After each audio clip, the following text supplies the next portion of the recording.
Hey everybody, happy Veterans Day assembly. This year we are doing our assembly a little bit different. We have some staff who were our veterans and in the military, and they are joining the ASB today to answer some interview questions. So without further ado, let's get started. So this one's for you, Mr. Gaza.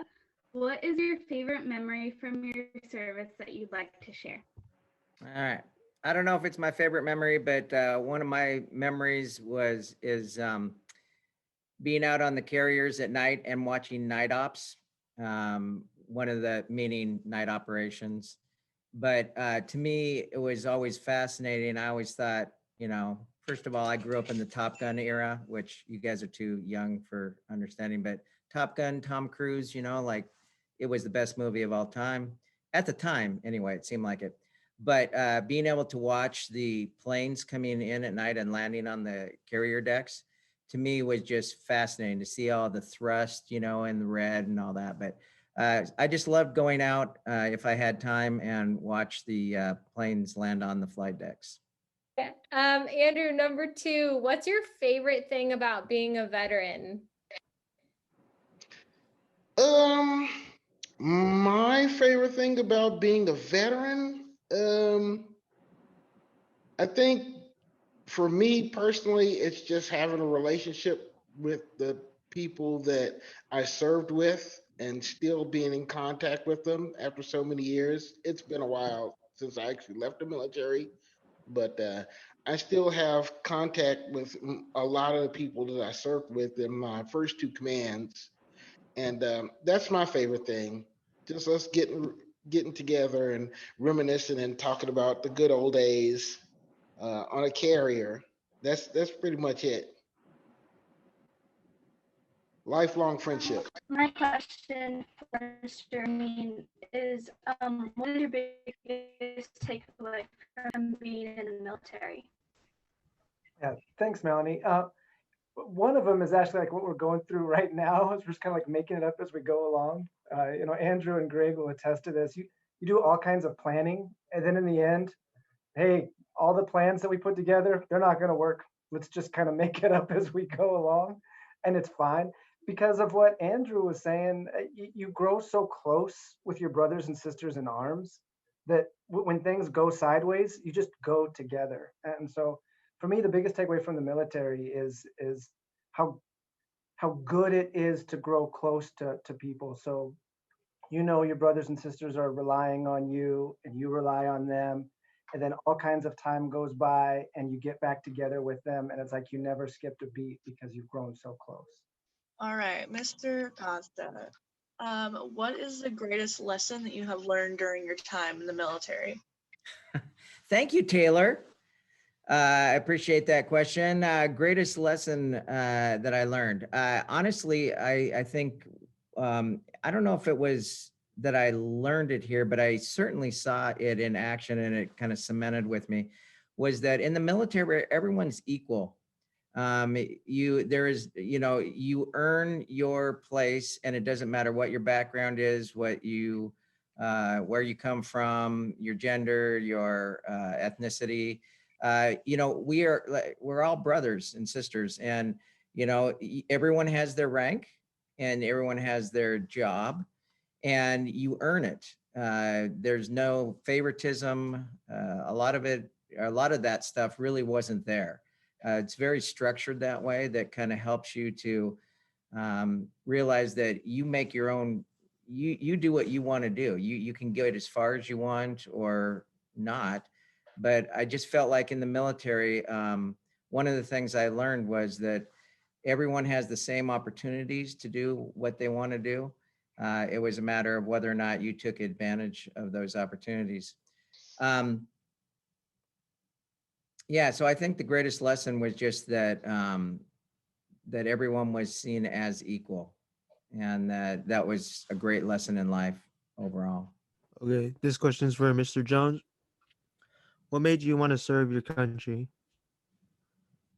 Um, well, my grandfather served in the U.S. Navy, and He was always telling me stories. I'd sit on his knee and he'd tell me stories about the big battleships and his days in the Navy and things that he went through to get where he was at the end as opposed to where he started.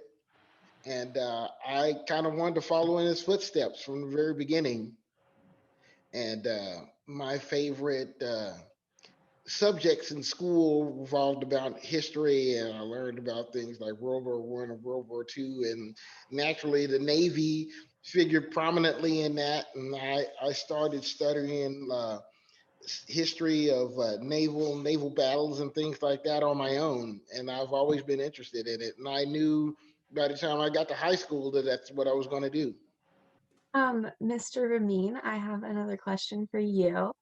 Is there a story you'd like to share, funny or serious, about your time in service? Yeah, I have a lot of both. Like a lot of troops, I'm not too keen on talking about the serious stories. And I'll be honest, most of the funny stories aren't appropriate for this forum. But one thing that it's kind of funny now this time of year. So my last deployment was uh, 2015, 2016. So I was spending Christmas in Afghanistan, and we get the Armed Forces Network. It's sort of like a cobbled together cable TV that you can get, and they showed late at night. They would show all of the Hallmark Christmas movies, and so I was working in a shop with a couple of Brits and a couple of Australians and a couple of Romanians and a couple of Poles. And so I talked them into, because we'd have to work really, really late into the night there, because we had to be working at the same time that folks were working in capitals in various countries. And so I convinced them one night, hey, you've got to see these Hallmark Christmas movies. There's something else. And it actually became a nightly thing where we would get to about 10, 11 o'clock p.m. our time, and we still had several hours to work into the night. So in the background, we'd have these Hallmark Christmas movies on. And every once in a while, you'd have a colonel, Marine colonel or an Army colonel come in and, what are you fellas watching? And they'd sit down and just be completely engrossed. Because the truth is, it was complete and total escapism. So one of the peculiar things for me now is when it's Hallmark Christmas movie season, it actually makes me think of my deployment fondly. And this is kind of one of those strange things that happen when you're underway on a ship or you're deployed. These little things that remind you of home become a real big deal. How often do you think about the time that you served, Mr. Gazda? Actually, a lot more than when I was, than after I first got out, believe it or not, because I was busy starting in my teaching career. But I do think about it quite often. There was a lot of different lessons that I learned over time. There's also groups of guys that I stay connected with, and we try to, check in with each other every once in a while. But I often think about it too, just with kids as they are talking about different things that they want to do, and military sometimes is an option, or just what they're studying. Last night I ran into a former student at the gym. I do go to the gym now and then, and he is becoming a firefighter. And I was on mine sweeps my first year in the Navy, which is a wooden boat. And we had to do a lot of firefighting training because fire on a ship is a bad deal, especially on a wooden boat. But he and I were going back and forth about the different kinds of training that we had in firefighting. And it's those kinds of things that come up more often. Mr. Jones and I talk in the lunchroom periodically about our military service and different things. So it actually comes up a lot more than you would think. It is a big part of your life at that time when you're in. And I think there's a lot of connection that that I make with the outside world, as well as trying to keep some of the connections with the guys and the ladies that I served with. Mr. Jones, this one's for you. Is there anything else you'd like to add to help Mount Baker students understand the sacrifice you and other veterans have made for our country?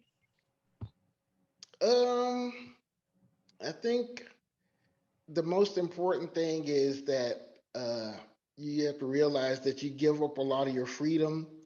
It's hard work. Um, and it's things that are important. And sometimes people don't come back. I don't know if that happened with Mr. Ramin or Mr. Gosda, but we lost people, and that was really it really affects you. It's something that you never forget is when people don't come back. And it's just important to remember that depending on where and how you served, it can be quite traumatic, and it's what's the word I'm looking for?